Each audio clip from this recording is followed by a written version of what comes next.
Pasangan penyanyi Syahrini dan pengusaha Reino Barak kini masih tinggal di Singapura.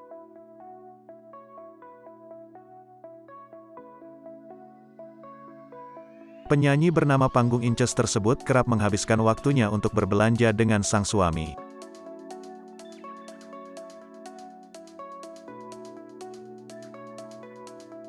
Wajar kini Syahrini telah menjadi ibu rumah tangga sekaligus seorang istri.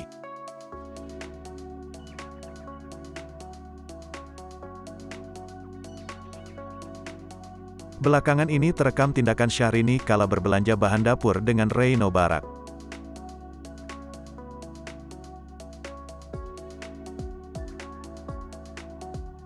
Hal tersebut terekam dalam Instagram Stories pribadi Syahrini.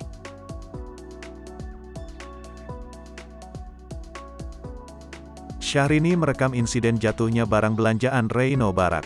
Saat itu, Reino Barak sedang mendorong troli namun satu benda tercecer ke lantai.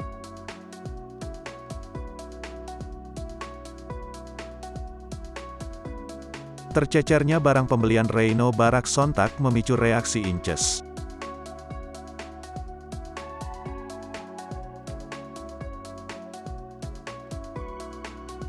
"Yah jatuh buter bapak, RB," terang Syahrini.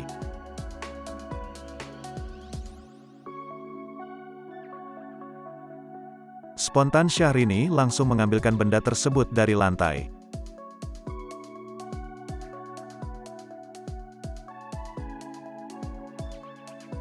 Sementara itu, Reino Barak berjalan sembari mendorong troli mencari belanjaan yang lainnya. "Before going home," tulisnya.